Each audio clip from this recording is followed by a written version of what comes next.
Hello. Hello friends.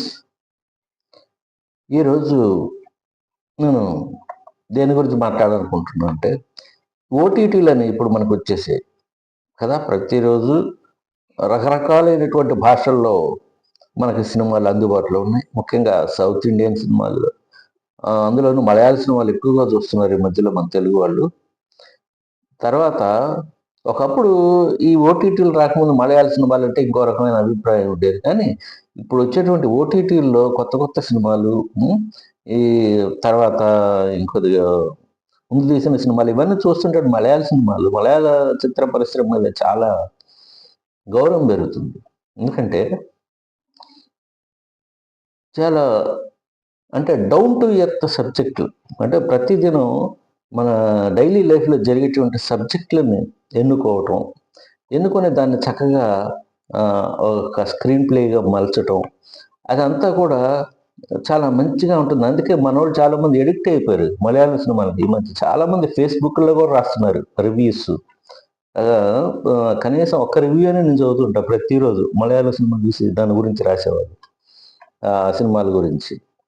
ముఖ్యంగా మలయాళ సినిమాలకి మనకి తేడా ఎక్కడ అంటే అదే డైలీ లైఫ్లో చక్కగా మనకి క్యాచీగా ఉండే సబ్జెక్ట్ని ఎన్నుకుంటారు. సబ్జెక్ట్ కూడా పెద్ద సబ్జెక్ట్ కాదు, ఒక చిన్న పార్శ్వాన్ని ఎన్నుకుంటారు.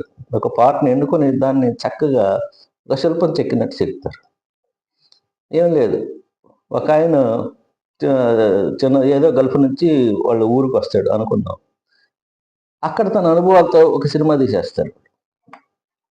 ఏమాత్రం బోరు కొట్టదు, ఒక చక్కటి అనుభూతినిస్తాడు.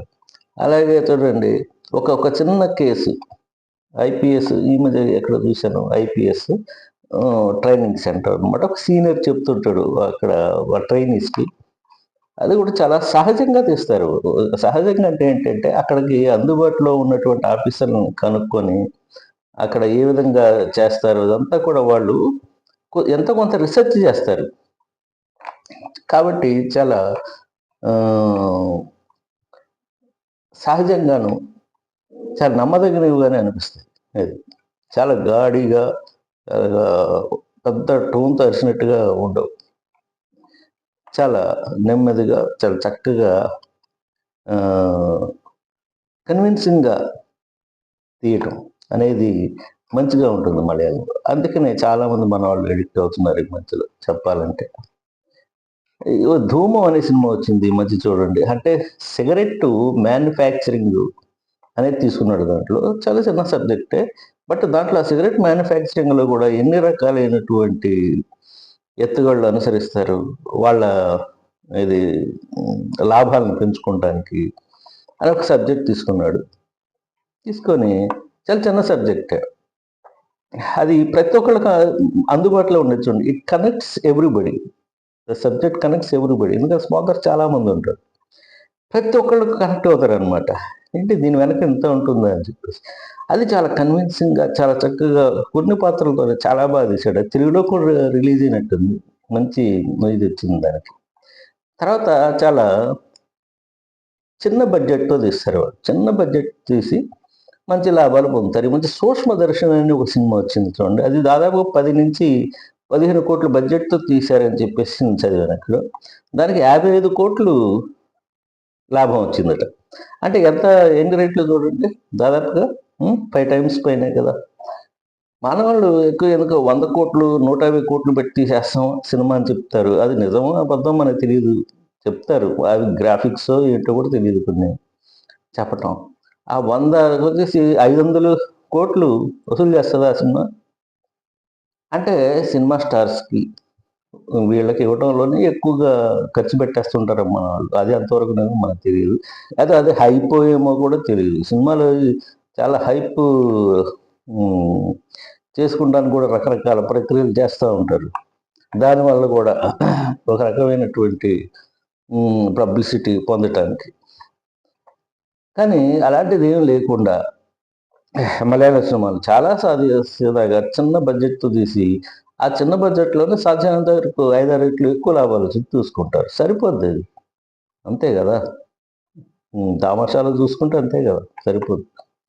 మరి అదేవిధంగా సబ్జెక్టులు ఎన్నుకునే దాంట్లో వెరైటీ పాటిస్తారు. చూడండి ఈ మధ్య ఒక ప్రైవేట్ ఇన్సూరెన్స్ బేస్డ్‌గా సినిమా వచ్చింది. 'ముమ్మిట్టి' దాంట్లో. ఆ ప్రైవేటు ఇన్సూరెన్స్ కంపెనీలు ఏ విధంగా ప్రజలను చక్కగా ఆకర్షిస్తాయి వాళ్ళ బ్రోచర్స్‌తో, వాళ్ళు చెప్పే మాటలతో. ఆ తర్వాత వాళ్ళకి డబ్బులు ఇవ్వాల్సి వచ్చేసరికల్లా ఎన్ని రకాలుగా కొర్రీలు పెడతారు. అదంతా కూడా అనమాట. అది చాలా ఇన్‌సైడ్ పాలిటిక్స్ ఎట్లా నడుస్తాయి దాంట్లో. హ్మ్. అది నిజంగా అది ఒక జెన్యూనే ఉంటది. ఇన్సూరెన్స్ క్లెయిమ్ ఇవ్వాల్సినటువంటిది. ఇచ్చినప్పుడు ఒక ఎంప్లాయీ అంటాడు దాంట్లోనే జెన్యూన్ కదండీ! ఇవ్వచ్చు కదంటే, మనం అట్లా ఆలోచిస్తూ పోస్తే మన కంపెనీ మూతపడవలసిందే. జనాల దగ్గర నుంచి వసూలు చేయటం అంతవరకే. సాధ్యమైనంత వరకు మనం ఇవ్వకుండా చూడడానికి ఎన్ని రకాలు చేయాలి అన్ని రకాలు చేయాలని చెప్పి చేస్తుంటాడు. దాంతో వాడికి విగటం పుట్టుద్దనమాట ఆ ఎంప్లాయీకి కూడా. అట్లా ప్రతిరోజు మనకి మన జీవితంతో సంబంధం ఉన్నటువంటి సబ్జెక్టులు తీసుకొని అట్లా మలుస్తుంటే చక్కగా అది కూడా ఓవర్ యాక్షన్ లేకుండా చేయటం వల్ల మంచిగా అనిపిస్తది. ఎంతో మరి అవసరం ఉంటే తప్ప అనవసరంగా ఊరికే న్యూజిలాండ్ వెళ్ళిపోయో, ఆస్ట్రేలియా వెళ్ళిపోయో ప్రతిదానికి అవసరం ఉన్నా లేకపోయినా అవసరం ఉంటే ఓకే అక్కడ తీయండి. అక్కడ సబ్జెక్ట్ నడుస్తుంటే. కానీ అక్కడ సబ్జెక్ట్‌కి ఏం అవసరం ఉండదు. మాట్లాడితే వారిని వెళ్ళిపోయి అక్కడ తీసేయటం. ఏంటో అదేమంటే రిచ్‌గా ఖర్చు పెట్టడం. ఎందుకు ఆ రిచ్‌నెస్ పనికిరాని రిచ్‌నెస్ ఆ సబ్జెక్ట్‌కి సంబంధం రిచ్‌నెస్ ఎందుకు? అంటే తెలుగు ప్రజలంటే అంత మాయక చక్రవర్తులు ముందు వెనక తెలియని ఏది తీస్తే అది చూసేస్తారు. ఆ రిచ్‌నెస్ చూసి. అంత వెర్రివాళ్ళ కనబడుతున్నారా ప్రేక్షకులు? చాలా ఎదిగారు ప్రేక్షకులు. రకరకాల ప్రపంచం వచ్చే సినిమాలు చూస్తున్నారు టీవీ ద్వారా. ఎన్నో రకాలుగా విశ్లేషించుకుంటున్నారు. అది ఆలోచించట్లేదు ఇంకా మన తెలుగు సినిమా వాళ్ళు. అందుకనే మన వాళ్ళు 10 తీస్తే ఒకటి హిట్ అవ్వడం చాలా గొప్పగా ఉంది. అట్లా ఉంది పరిస్థితి ఏ సినిమాలు వస్తున్నాయి, ఏ సినిమాలు పోతున్నాయో కూడా తెలియట్లే ఈ మధ్యలో. ఏవండి? అట్లా ఉంది పరిస్థితి. తర్వాత సరైనటువంటి పాటలు కూడా రావట్లేదు ఈ మధ్యలో. ఒక 4 రోజులు నిలిచిపోయే పాటలొస్తున్నాయి ఈ మధ్యలో ఏమన్నా. ఆ సింగర్స్ ఎవరొస్తున్నారో, ఎవరు పోతున్నారో తెలీదు ఈ మధ్య కాలంలో. ఒక 4 రోజులు పాడుకునేటువంటి ఒక మధురమైన పాట రావట్లేదు.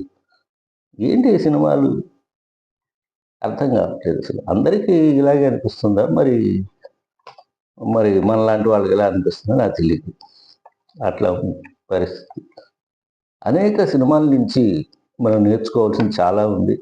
ప్రపంచంలో ఉన్న అనేక రకాలైనటువంటి సినిమాలు ఈరోజు అందుబాటులో ప్రతి ఒక్కళ్ళకి కూడా గదిలోకి వచ్చేసాయి. ఓటీటీ ద్వారా.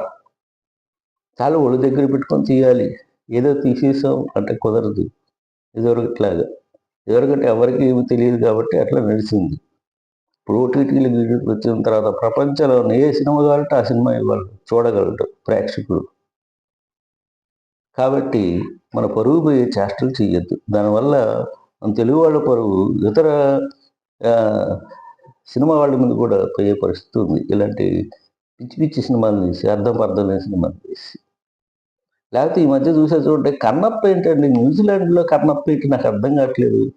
ఆ చిత్తూరు జిల్లాలో ఉన్నటువంటి అక్కడ ఉన్నటువంటి ఒక భక్తుడు గదా! అతను ఒకానొక టైంలో అక్కడ ఉన్నటువంటి ఒక గిరిజన చెంచు తెగ నుంచి వచ్చినటువంటి ఒక మహానుభావుడు. కన్నప్పన్ అనే పేరుతో ఆయన్ని తమిళ వాళ్ళు చాలా ఇప్పటికి కూడా పేర్లు పెట్టుకుంటారు. మనం భక్తులు మర్చిపోతాం. మర్చిపోయాం ఆయన్ని. ఇగో ఇలాంటి సినిమాలు తీయటానికి చేస్తుంటాం.